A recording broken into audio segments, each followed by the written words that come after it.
ഈശ്വരൻ എന്ത് ചെയ്യുന്നുണ്ട് അത് നമുക്ക് ഒഴിവാക്കാൻ പറ്റത്തില്ല. പക്ഷെ നമ്മുടെ ഭാഗത്ത് പൂർണ്ണമായിട്ട് സപ്പോർട്ട് ഉണ്ടാവും സ്റ്റേറ്റ്. നിങ്ങൾക്ക് ഇതുവരെ എന്തെങ്കിലും അത് തോന്നിയിട്ടുണ്ടെങ്കിൽ ഈ നമ്മുടെ ഭാഗത്ത് ഫെയിലിയർ ഉണ്ടായിട്ടുണ്ട്, അതിനു വേണ്ടി സോറി. അത് കുറച്ച് ഇൻഫ്രാസ്ട്രക്ചർ ഇഷ്യൂസ് ചിലപ്പോൾ ആയിരിക്കും. ബാക്കി നമ്മുടെ ഭാഗത്തുള്ള 100% ചെയ്തിട്ടുണ്ട്, ഇനിയും ചെയ്യും. മോനെ പ്രോപ്പറായിട്ട് നമ്മൾ ഫുൾ സപ്പോർട്ട് ഉണ്ട്. അതെ സ്റ്റേജ് എന്തെങ്കിലും ഇതിന്റെ ആവശ്യമുണ്ടോ? ആരെങ്കിലും എന്നോട് പറഞ്ഞു റേഷൻ്റെ ആവശ്യമുണ്ടോ? ഉണ്ട്.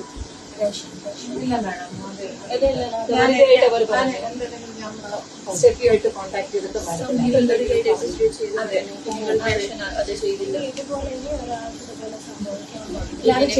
ഇതിനു വേണ്ടി ഈ ആഴ്ച തന്നെ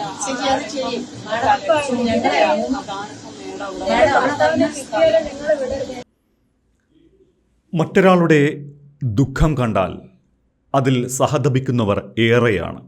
ദുഃഖത്തിൽ പങ്കുചേരുന്നവരുമുണ്ട്. എന്നാൽ സ്വന്തം ദുഃഖം പോലെ കണ്ട് മറ്റുള്ളവരുടെ ദുഃഖത്തിൽ പങ്കുചേരുന്നവർ കുറവാണ്. സിമ്പതിയും എമ്പതിയും തമ്മിലെ വ്യത്യാസം ഇങ്ങനെ വിശദീകരിക്കാം. അത്തരമൊരു എമ്പതിയുടെ രംഗങ്ങളാണ് കഴിഞ്ഞ ദിവസം കടലോര പ്രദേശമായ തിരുവനന്തപുരം ജില്ലയിലെ മുതലപ്പുഴയിൽ നമ്മൾ കണ്ടത്.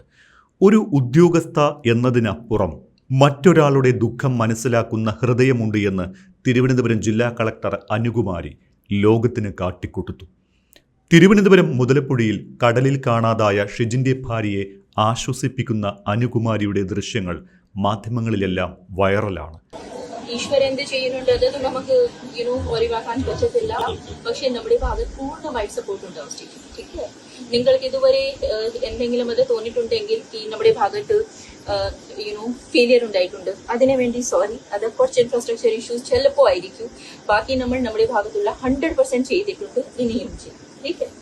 മലയാളി അല്ലാതിരുന്നിട്ടും മലയാളം പഠിച്ചിട്ടില്ലാഞ്ഞിട്ടും അതിമനോഹരമായി മലയാളത്തിൽ സംസാരിച്ച് അവർ ഷിജിൻ്റെ ഭാര്യയെ ആശ്വസിപ്പിച്ചു, ചേർത്തു പിടിച്ചു.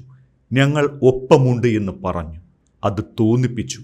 രാഷ്ട്രീയക്കാർക്ക് സാധിക്കാത്തത് വളരെ ചുരുങ്ങിയ സമയം കൊണ്ട് അനുകുമാരി എന്ന IAS ഉദ്യോഗസ്ഥയ്ക്ക് സാധിച്ചു. രാഷ്ട്രീയക്കാർ മുതലപ്പുഴയിലേക്ക് കടന്നു ചെല്ലാൻ മടിച്ചത് വളരെ വലിയ വാർത്താ പ്രാധാന്യം നേടിയിരുന്നു. മന്ത്രിമാർ മുതലപ്പുഴയിലെ കാണാതായ മത്സ്യത്തൊഴിലാളികളുടെ കുടുംബങ്ങളെ ആശ്വസിപ്പിച്ചത് വാക്കുകൾ കൊണ്ടായിരുന്നുവെങ്കിൽ അനുകുമാരി അവർക്ക് വൈകാരികമായ പിന്തുണ കൂടി നൽകി. മുതലപ്പുഴയിലെത്തിയ കളക്ടർ അനുകുമാരി ഷിജിൻ്റെ വീട്ടിലെത്തുന്നു. ഷിജിൻ്റെ ഭാര്യയെ നെഞ്ചോട് ചേർത്തു പിടിച്ചു. ദൈവം നിശ്ചയിക്കുന്ന വിധിയെ നമുക്ക് ഒന്നും ചെയ്യാനാകില്ലല്ലോ എന്ന് അനുകുമാരി പറഞ്ഞു. പക്ഷേ മനുഷ്യരാൽ ചെയ്യാൻ കഴിയുന്നതെല്ലാം ചെയ്യുന്നുണ്ട്.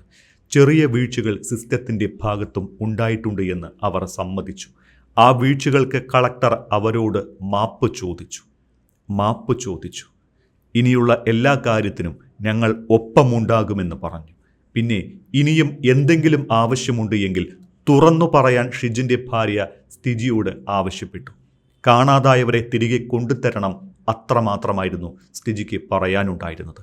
നിങ്ങൾക്ക് എന്തെങ്കിലും ചെയ്യാൻ പറ്റുമെങ്കിൽ ചെയ്യണമെന്ന് അവർ കണ്ണീരോടെ പറഞ്ഞു.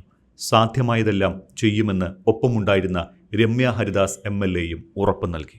കളക്ടർ അനുകുമാരി മുതലപ്പുഴയിൽ എത്തിയതോ രക്ഷാപ്രവർത്തനം ഏകോപിപ്പിക്കുന്നതോ ഒന്നും വാർത്തയല്ല. പക്ഷേ അവർ സ്ഥിതിയെ കാണാനെത്തി. അവരെ നെഞ്ചോട് ചേർത്തു. ഒരു ചേച്ചിയെപ്പോലെ, അമ്മയെപ്പോലെ ആ സങ്കടങ്ങൾ കേട്ടു. അതാണ് അനുകുമാരി എന്ന കളക്ടറെ വ്യത്യസ്തയാക്കുന്നത്. ഒരു നിമിഷത്തേക്കെങ്കിലും താനൊരു ഉദ്യോഗസ്ഥയാണ് എന്ന കാര്യം മറന്ന അവർ അവിടെ നിരാലംബയായ ഒരു സ്ത്രീയുടെ കണ്ണീര് കാണുന്ന അമ്മയും ചേച്ചിയുമായി. അത് വിദ്യാഭ്യാസത്തിനപ്പുറമുള്ള വിവേകം കൊണ്ടും മനുഷ്യത്വം കൊണ്ടും നേടിയെടുക്കുന്ന മഹാമനസ്കതയാണ്. മറ്റെല്ലാ അതിരിനുമപ്പുറം മനുഷ്യനെ മനസ്സിലാക്കുന്ന മഹാസ്നേഹമാകാൻ അങ്ങനെ എല്ലാവർക്കും സാധിച്ചു എന്ന് വരില്ല. കണ്ണീരുറവ പറ്റാത്ത ആ ഹൃദയത്തെ നെഞ്ചോട് ചേർത്ത് ആശ്വസിപ്പിക്കാൻ തോന്നിയത് അതുകൊണ്ടാണ്. മുതലപ്പുഴയിൽ 2 മത്സ്യത്തൊഴിലാളികളുടെ ജീവൻ കടലിൽ കാണാതായിട്ട് ദിവസങ്ങളായി.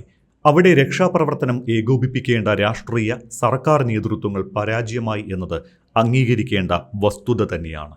അച്ഛനെ കാണാതായ ഒരു മകളുടെയും ആശ്രയത്വമായ ഭർത്താവിനെ കാണാതായ ഒരു ഭാര്യയുടെയും കണ്ണീർ കാണാൻ ഒരു രാഷ്ട്രീയക്കാരെയും ദിവസങ്ങളോളം ആ കണ്ണീർ തീരത്തേക്ക് കണ്ടിട്ടില്ല.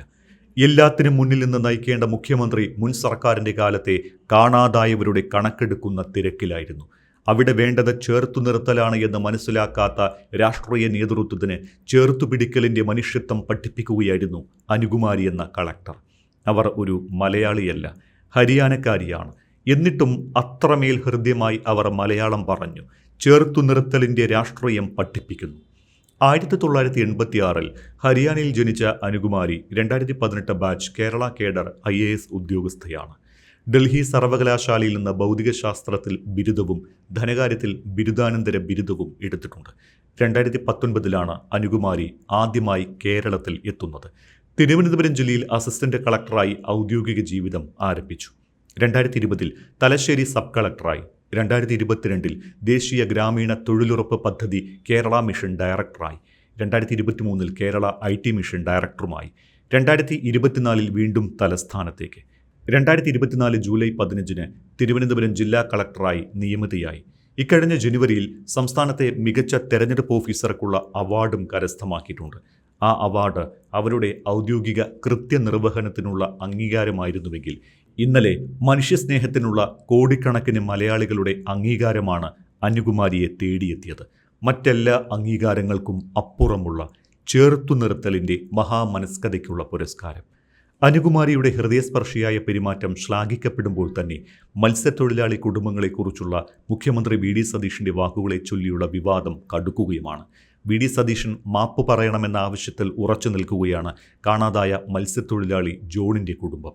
ആദ്യമായല്ല കടലിൽ മത്സ്യത്തൊഴിലാളികളെ കാണാതാകുന്നത് എന്നും ഇത്തവണ കാണാതായത് വെറും 3 പേരെ മാത്രമാണ് എന്ന തരത്തിലുമാണ് VD സതീശൻ പറഞ്ഞത്. ഇതിനെതിരെയാണ് ജോണിൻ്റെ കുടുംബം രംഗത്ത് വന്നത്.